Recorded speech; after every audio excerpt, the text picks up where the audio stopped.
নমস্কার, আপনারা দেখছেন তুহিনার হেলদি রান্না। আজ আমি তৈরি করেছি তাল ফুরুলি। এই বর্ষাকালেই প্রচুর পরিমাণে তাল পাওয়া যায়। এই তালের কিন্তু অনেক দারুণ দারুণ রেসিপি রয়েছে, তবে তার মধ্যে এই তাল ফুরুলি হলো সবচেয়ে লোভনীয় রেসিপি। আমি একটা জায়গায় 2 বাটি চালের গুঁড়ো নিয়ে নিলাম, আর নিয়ে নিলাম হাফ বাটির থেকে একটু বেশি আটা, আর নিলাম স্বাদ মতো নুন আর একটুখানি বেকিং সোডা। এবারে নিয়ে নিলাম হাফ বাটি চিনি।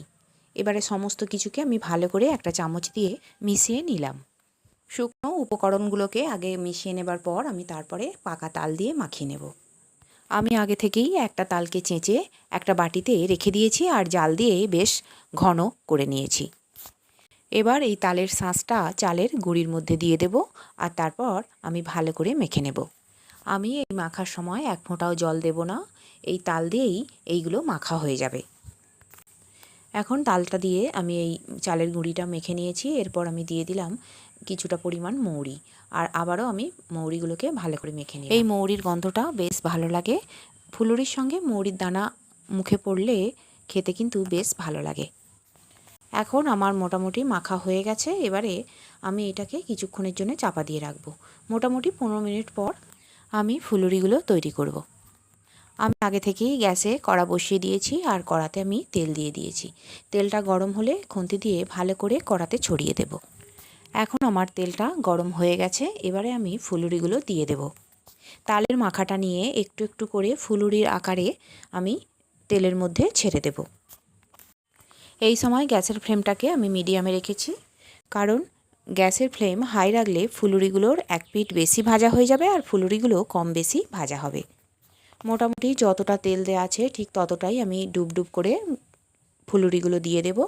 তারপর কয়েক সেকেন্ড অপেক্ষা করব। এক পিঠ ভালো করে ভাজা হয়ে গেলে খুন্তি দিয়ে আমি উল্টে দেব। আজকে এই তালের ফুরুলি আমি যে চালের গুঁড়ি দিয়ে করেছি, সেই চালের গুঁড়িটা আমি বাড়িতেই তৈরি করেছি।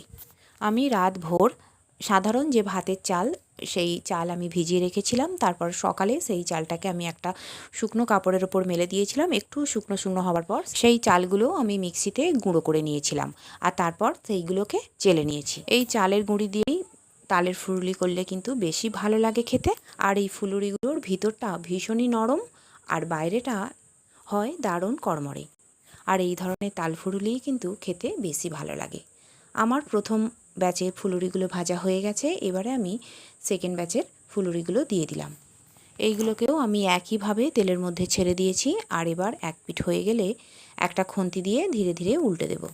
এই ফুলুরিগুলো দেওয়ার সময় বেশ অমসৃণ থাকে, কিন্তু এইগুলো যতই খুন্তি দিয়ে নাড়াচাড়া করব ততই কিন্তু গোল গোল হয়ে যাবে। এই তালের ফুলুরি চালের গুঁড়ি দিয়েও যেমন তৈরি করা যায়, আবার সুজি দিয়েও কিন্তু তৈরি করা যায়, তবে চালের গুঁড়ি দিয়েই কিন্তু খেতে বেশি ভালো লাগে। আর এই তাল খুবই একটা উপকারী ফল।